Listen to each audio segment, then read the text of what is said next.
Just ahead on American Black Journal, a family-owned business in Detroit celebrates 100 years. Plus, there's a new online tool to help parents find educational activities for their children during the summer break. Stay right there. American Black Journal starts now.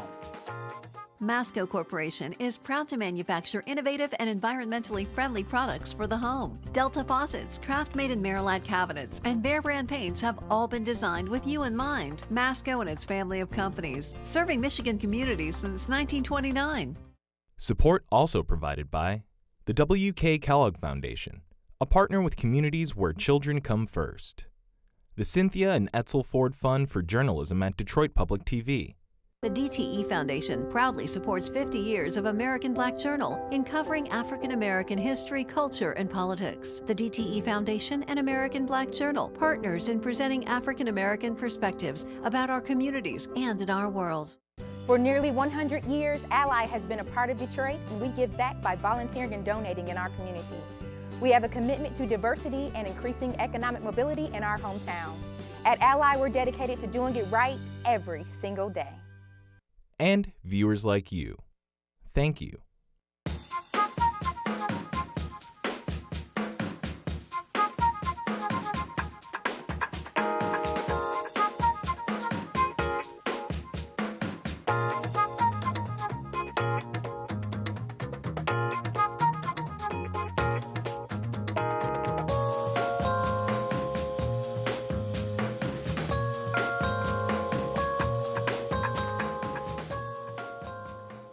Welcome to American Black Journal. I'm Stephen Henderson. The James H. Cole Home for Funerals is celebrating its centennial this year, making it Detroit's oldest Black-owned funeral home. James H. Cole III founded the business in Detroit's Black Bottom neighborhood in 1919, and today it remains a family-owned business run by the third and fourth generations. I'm pleased to have the family as my guests. Carla Cole is manager of the Cole Funeral Home, and her two sons, Antonio and Bryce Green, are both directors. Welcome to American Black Journal. Thank you. Yeah. So for starters, congratulations on 100 years. That is really remarkable. Let's go back to 1919. James Cole decides to start a funeral home. Talk about what inspired him to do that and what the service was like then. I think my grandfather was just a lover of people. He wanted to take care of people. He believed in taking care of the dead, first of all. He was a firm believer in that. And he started out as a small funeral home, of course, but by his, wanting to take care of the community, take care of the deceased and their families, he built it up, and then my father even continued it on much bigger after my grandfather passed. Back then, of course, you had to go to an African-American funeral home if you were African-American, right? True. Talk about over the years how the business has changed as sort of the culture has changed and society has changed. Right. Now we service all faiths, everybody. all faiths, religions, Right. races, we just take care of all people. Yeah, yeah. I'm curious, Antonio and Bryce, about the sort of weight of history on your decisions to be in the family business. Can you talk about when you thought this was what you wanted to do as well? I think coming through college, once I graduated with my bachelor's degree, I had always said, coming even through high school, that I would be a part of the business, but maybe just not full time. But after coming through college and having to come into age, then you just kind of realize, how the importance is of keeping the family business going, and how part-time isn't going to cut it. You really have to have a full-time dedication. And supporting the community has allowed us to continue.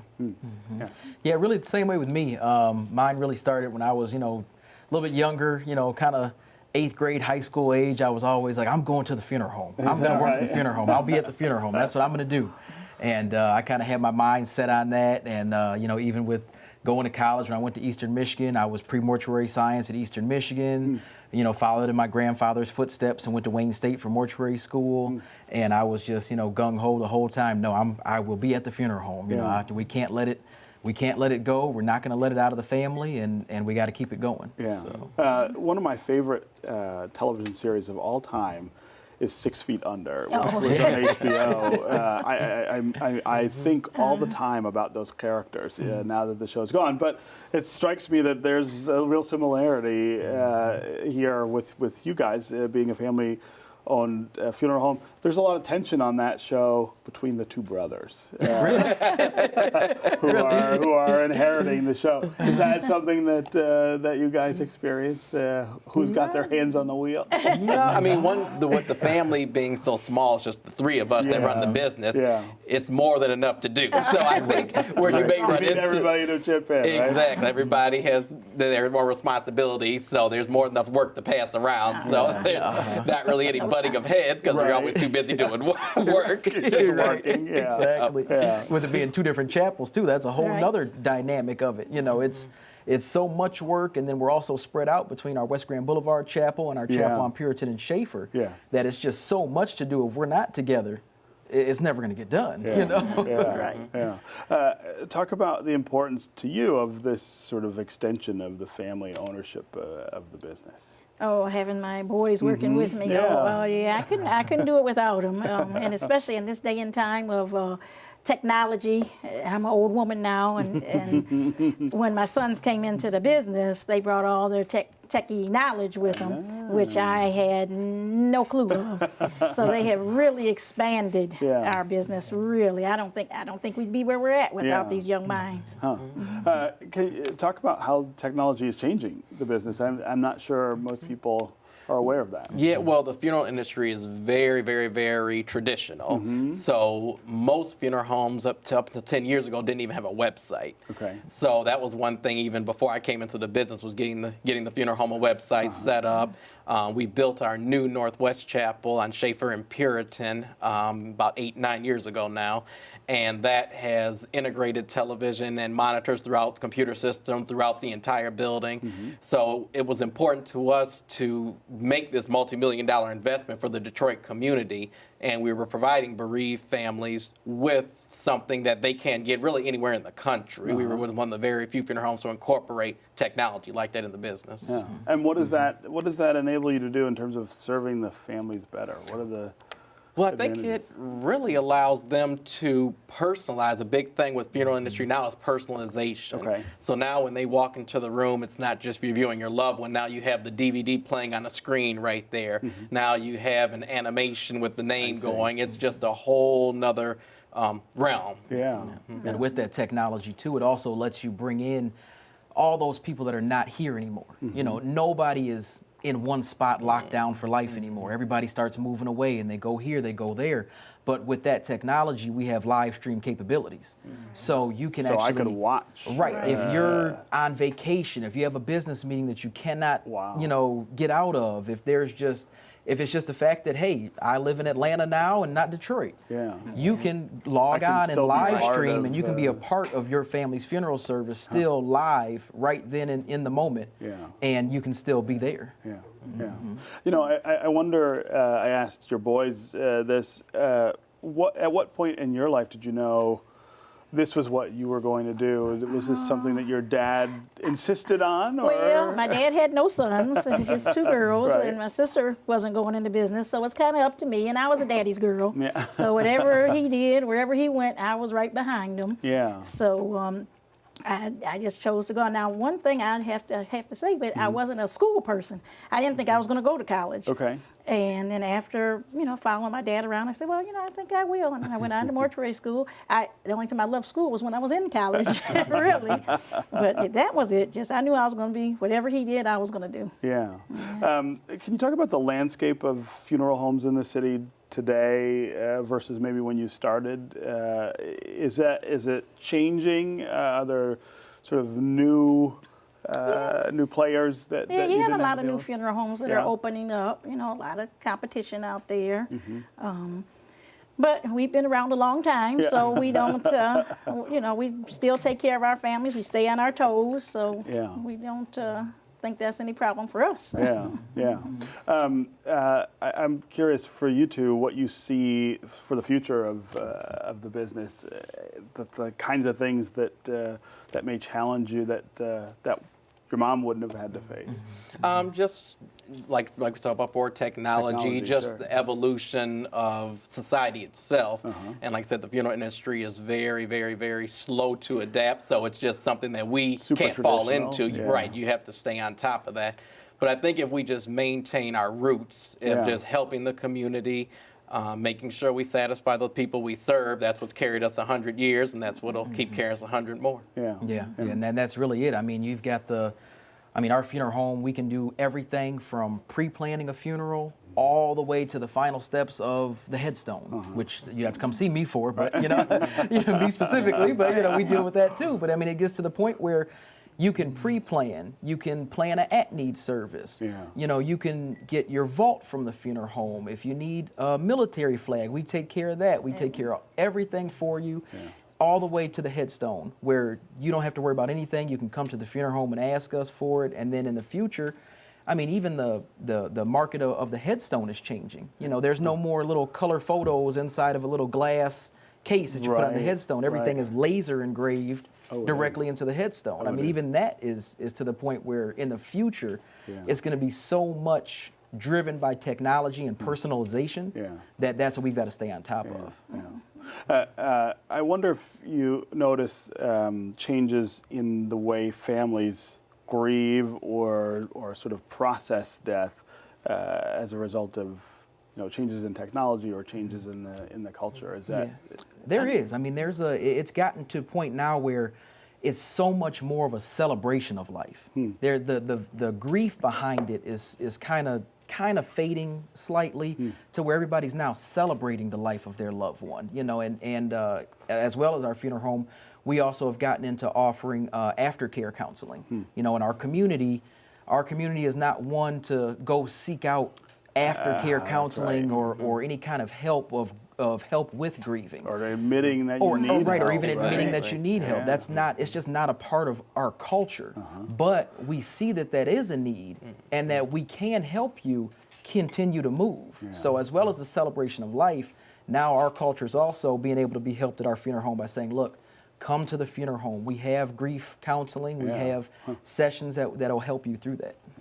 Okay. Well, again, congratulations on 100 years. That's really remarkable. Are you doing anything special at the funeral home to mark the centennial? We have a community day. We can't say when, but we're planning that. And then in the fall, in September, we're having a big banquet at the Rooster Tail.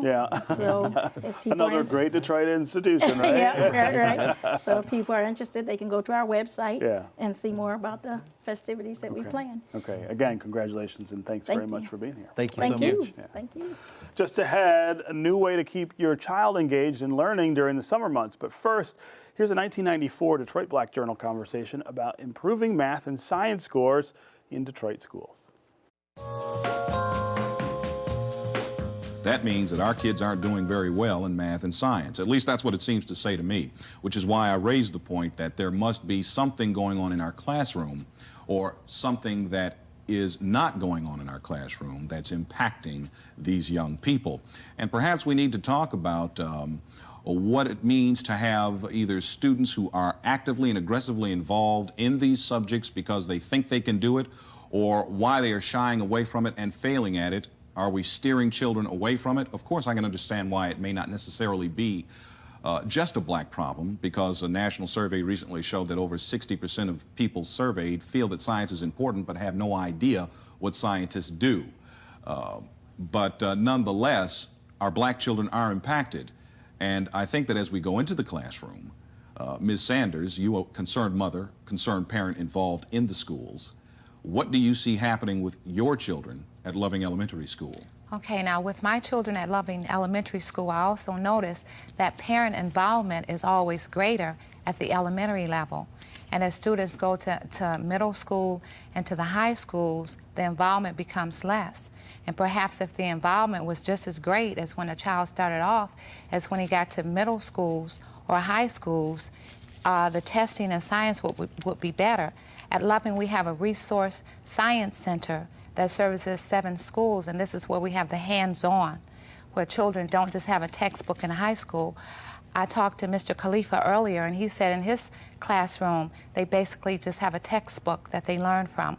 But at the higher school levels, if they had resource centers for science and math, that they were allowed to have kits and various things to experiment with hands-on. Like, for instance, the elementary school children have a battery, they have a wire, and they're given a bulb, and they're able to put this together in a certain way to make the light bulb light. And this keeps their interest. And at the high school levels, perhaps if we had more such hands-on things, then they wouldn't fall back and drop so low in the science scores, because this also holds attention, whereas the class books are fine, but hands-on and actually doing basic things is better. Research shows that kids can lose 2 months of learning in math and science during the summer break. Now there's a new way for parents to find engaging activities that keep their children interested in learning when they're not in school. It's a free online tool called Summer Spark. Here to tell us more are Tammy Jones from United Way for Southeast Michigan and Sarah Elliott of Youth Development Resource Center. Their organizations are partners in the Summer Spark project. Thanks for being here. Thank you. Yeah. So I think I can't imagine a parent who would see this and not just like turn cartwheels about the idea. Everyone sort of, I think, stresses over that idle time in the summer and whether it's going to take a toll on their kids when they go back to school. That's right. Yeah, I think summer months are particularly challenging for parents. One, for food issues, right? So you start to have to provide breakfast and lunch to your kids, which often during the school year is provided. That's dealt with in the schools. Exactly. Right? Yeah. So there's our meet up and eat up sites across the city that make sure that that is accessible to young people. And you can go to United Way's website to find out more about that. But the other piece is really the strain on parents on making sure their kids are in a safe and productive place during the hours that they have to be at work. You know, school fills up a lot of those hours, and when that suddenly goes away, making sure that there's a place that kids can go that parents are comfortable, they feel confident with the staff and the facility, and that those kids are actually getting engaged in the fun part of learning. Because during the school year, everything is so structured and driven, if you will, by the grade level content expectations. During summers, when you actually get to have fun and learn and direct your own learning, which is amazing time for students. Yeah. So what will people find at this online tool? Yeah, the website is summersparksem for southeastmichigan.org.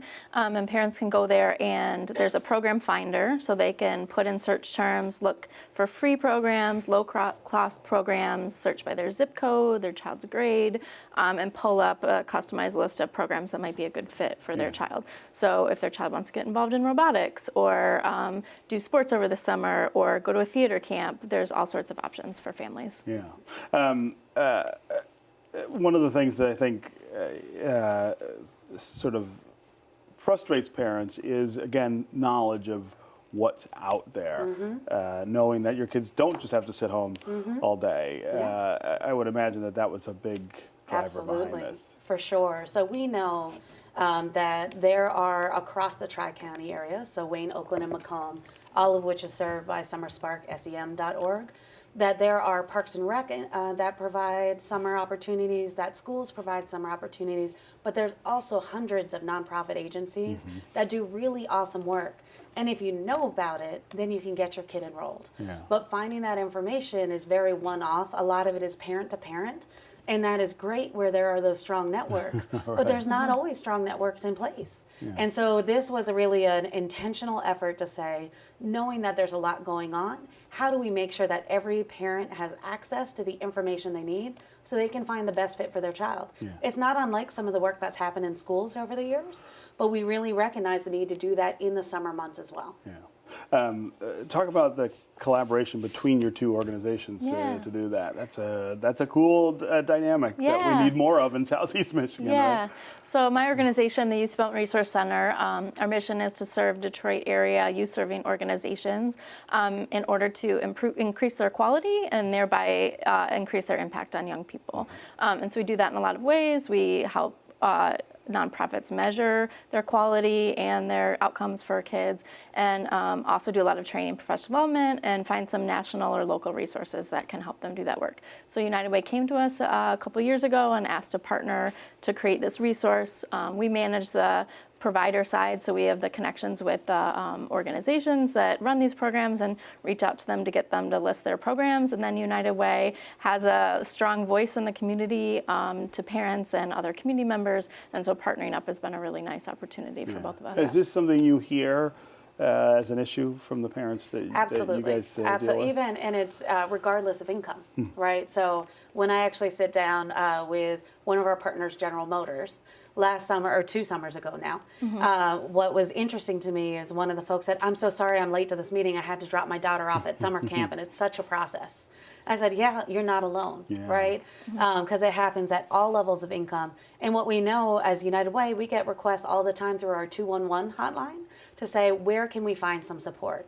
And so seeing this as a critical need and knowing that we have youth development providers, we know this from the Youth Development Resource Center's work.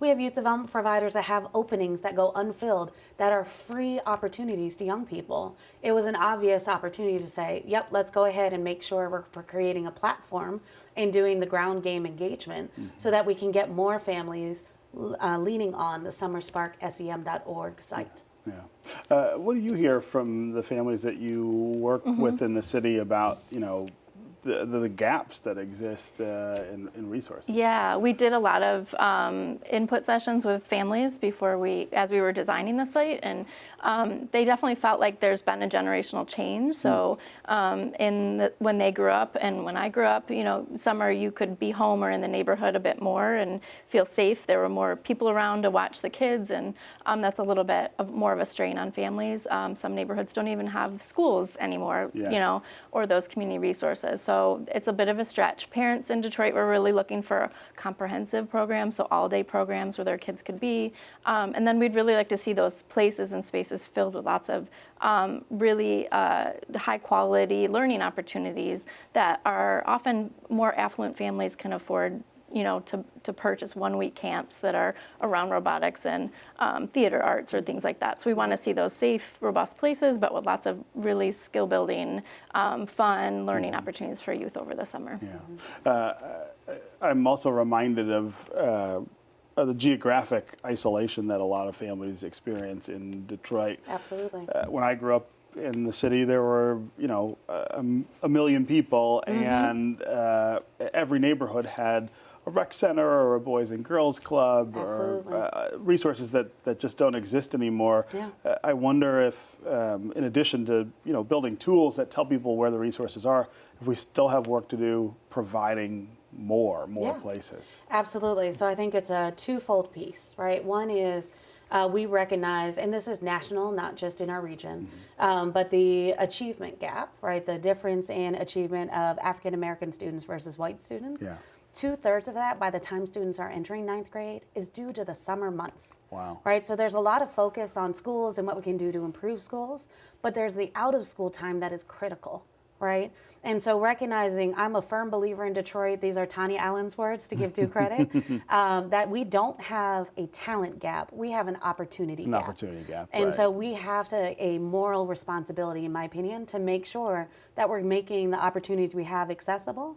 But to your point, we need to know where more opportunities need to exist. So what the Summer Spark platform creates a space for us to be able to do is not only have information for parents, but also understand where our programs are across the region, see where there are gaps in the map compared to where children live, and even like down the road, look at where the requests are coming in to make sure we're actually being responsive to what families are looking for in their own communities. It's a huge opportunity and potential for this work. And that seems to dovetail very much with what you guys are doing too. Yeah, absolutely. We partner, the Detroit Parks and Rec Department has partnered with Detroit Public Schools to offer summer fun centers. Those are free programs. So Mayor Duggan decided to partner with the district to not only have the rec centers in the summer running summer camps, which do have a fee, but have free programs at 12 Detroit Public Schools throughout the city. So those are a good resources. They're listed in Summer Spark, and then YDRC supports as they're getting those high quality activities into those spaces for kids over the summer, like literacy programs. I mean the mix of opportunities, arts, actual education is what will make this fun for Yeah. the kids. Yeah, Okay. absolutely. Well, congratulations on the work, and thanks for being here. Thank Yeah, you. thank you so Please much. make sure to direct folks to SummerSparkSEM.org. SEM.org. Yes, Yes. we'll have that at our website. Awesome. Thank you. Thank you so much, Okay. Stephen. That's our program for today. Thanks for watching. Go to AmericanBlackJournal.org for more information on our guests and to check out past episodes. And as always, you can connect with us on Facebook and on Twitter. We'll see you next time.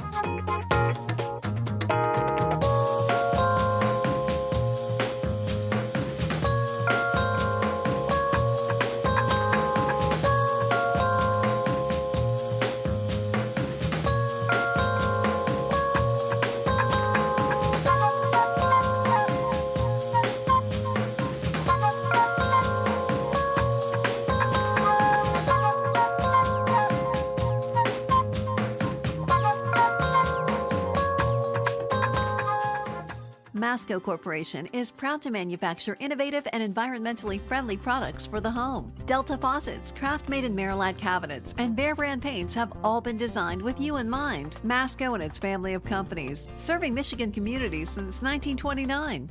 Support also provided by the W.K. Kellogg Foundation, a partner with communities where children come first.